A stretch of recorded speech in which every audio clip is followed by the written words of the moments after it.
Bonjour, au Gosset de bois cette semaine? Je fais cette table d'extérieur-là en cèdre.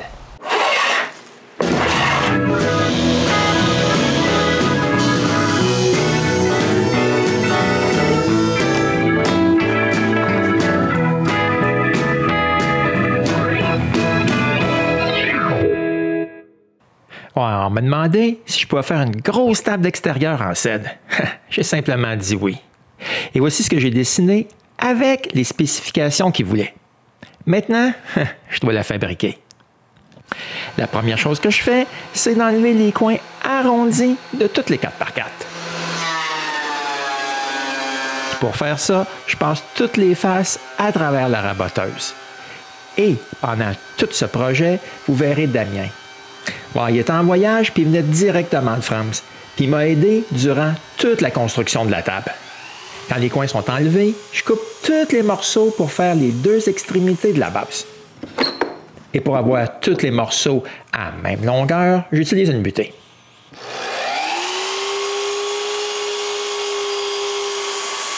Alors, quand les côtés sont coupés, je mets les morceaux à leur place. J'identifie chaque assemblage, je marque l'endroit où il y aura des dominos, puis on les perce.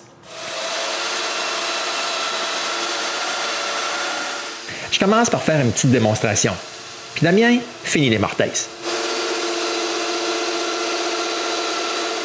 Après avoir vérifié que tout s'assemble sans pépin, on peut mettre de la colle. Bon, comme d'habitude, c'est pas très compliqué. Un peu de colle d'imortaise, ces dominos, puis on met tout ça ensemble. Ensuite, c'est le temps de mettre des serres et de vérifier si tout est bel et bien d'équerre. Et notre première journée est finie. Le lendemain, on peut sabler les deux bouts de la base.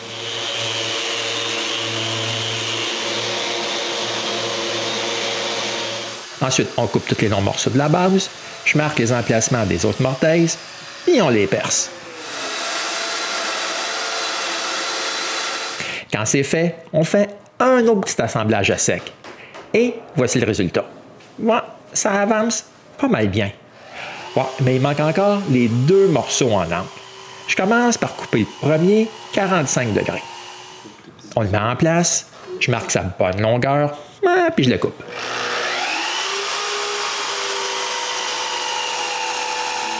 Maintenant, il ne reste plus qu'à marquer l'emplacement des mortaises et les percer. Une chose que je peux dire, c'est qu'avec un peu d'aide, ça va pas mal plus vite. Quand tout est percé, on peut coller ça. C'est pas mal pareil comme la dernière fois, mais on fait quelque chose d'un peu différent. On colle seulement les deux morceaux en angle avec les deux autres. Et pour que tout s'aligne bien plus tard, on met les deux bouts en place sans les coller. On met quelques serre-joints, puis on laisse la colle sécher. Pendant ce temps-là, on peut commencer à faire le dessus de la table. La première chose à faire, c'est d'enlever les coins arrondis du bois. Ensuite, on peut couper les deux longs côtés. Premièrement, je coupe un bout. Ensuite, avec les deux morceaux bien alignés ensemble, je les coupe les deux d'une traite.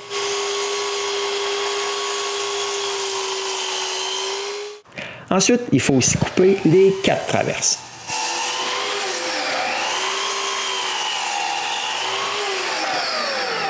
Après avoir fait tout ça, le dernier collage qu'on a fait est assez sec pour qu'on puisse coller le reste de la base ensemble. À deux, le collage se fait pas mal plus vite. Bon, quand tout est en place, il ne reste plus qu'à tout mettre en serre.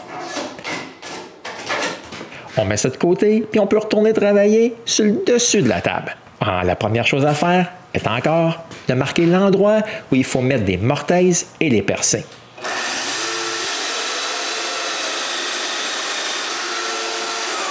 Et encore vérifier si tout va s'assembler sans pépin. Ouais, je sais, c'est pas mal répétitif. Ouais, comme c'est parfait, il faut couper les rainures, ces traverses, pour les lattes du reste de la table.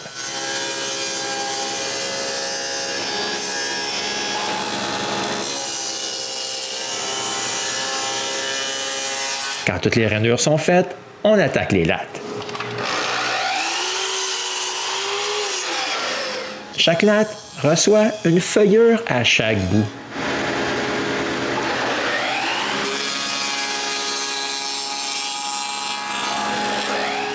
Et voici la première de faite. Il en reste un paquet d'autres à faire. Mais avec Damien qui coupe les lattes et moi qui coupe les feuillures, ça avance pas mal bien. Puis sans s'en apercevoir, elles sont toutes faites. Mais chaque planche est un peu trop large. J'enlève donc un petit bout sur chaque. Et enfin, tout est parfait. Wow, mais comme j'ai coupé un petit bout, je dois refaire un arrondi sur chaque planche.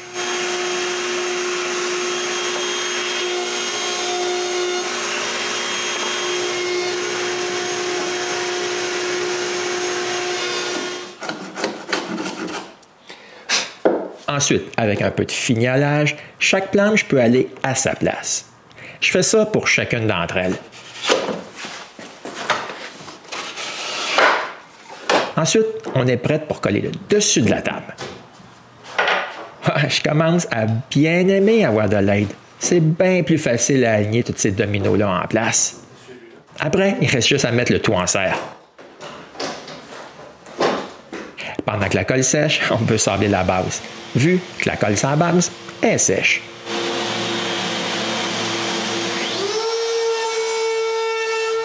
Ensuite, aussi étrange que ça puisse être, je redonne un arrondi partout sur la base. Ouais, j'ai commencé par enlever les arrondis et maintenant, j'en remets un. Ouais, mais il y a certaines places où je ne peux pas passer avec une mèche quart de rond. Je fais ces endroits-là à râpe.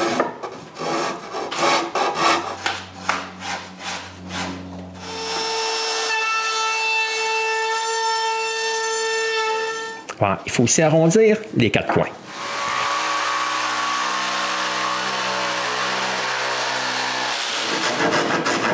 La forme finale est donnée à râpe. Damien donne la forme grossière et je finis avec une râpe plus fine.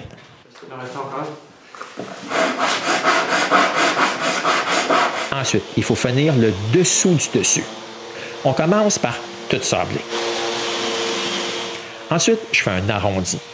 Ouais, j'aurais bien aimé utiliser ma mèche de quart de rond, mais il n'y avait pas assez d'espace pour le roulement à billes. J'utilise donc cet outil pour faire des quarts de rond. Ça marche pas si pire, mais quand le grain du bois change, il faut utiliser une râpe. Mais pour le contour, je peux prendre la fleureuse.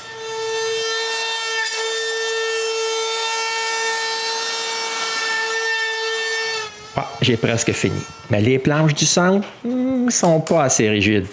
Mais c'est quelque chose que j'avais prévu dans mon plan. Pour régler le problème, je coupe un autre bout de cèdre. Puis je fais une feuillure à chaque bout.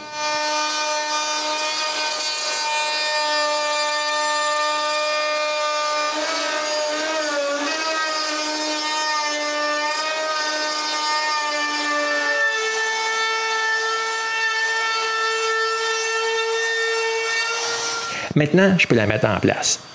Je perce des trous pour des vis et je visse une vis.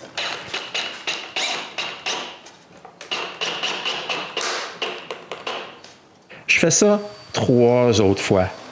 Ouais, mais je veux pas de vis de métal. Je les enlève donc tous et je les remplace par des vis en laiton.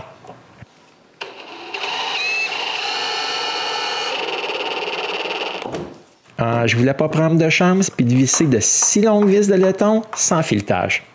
C'est pourquoi j'ai mis des vis en métal avant. Je visse aussi une vis au centre de chaque planche.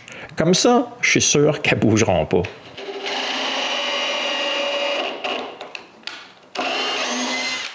Et comme avant, je visse une vis en métal avant de celle en laiton. Pour les petites planches, je mets une petite vis au centre des bouts de chaque planche.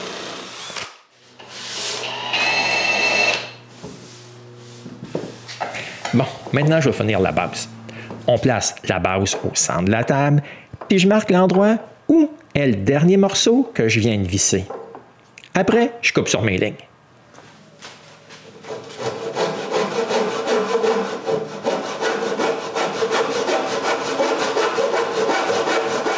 Bon, ces deux bouts, je coupe en angle.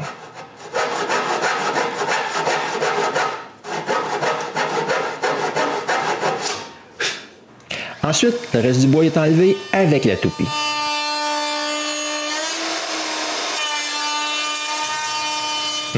C'était un peu difficile de voir l'endroit où je dois arrêter.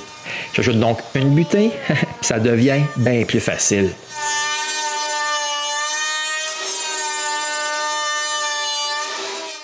Quand je fais l'autre côté, je mets tout de suite 2 butées. Le centre, lui, il est pas mal plus facile.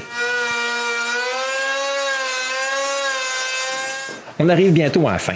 On met la base à sa place et voici comment tout arrive en place. Ah, c'est parfait. Ah, mais il faut quand même fixer la base. Pour ça, je perce 8 trous bien droits, mais pas trop profonds. Juste assez pour marquer la table.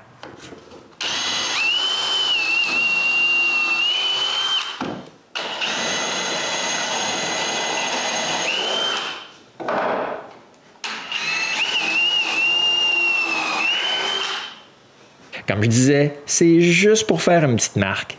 Puis je peux utiliser cette marque pour aligner ma mèche et percer un trou pour un insert de métal.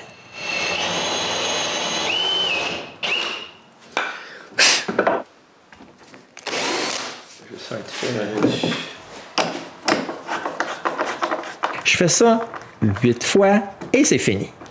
On peut essayer pour voir si tout s'aligne bien. Wow! Puis comme prévu, c'est parfait. On peut finir le dessus de la table.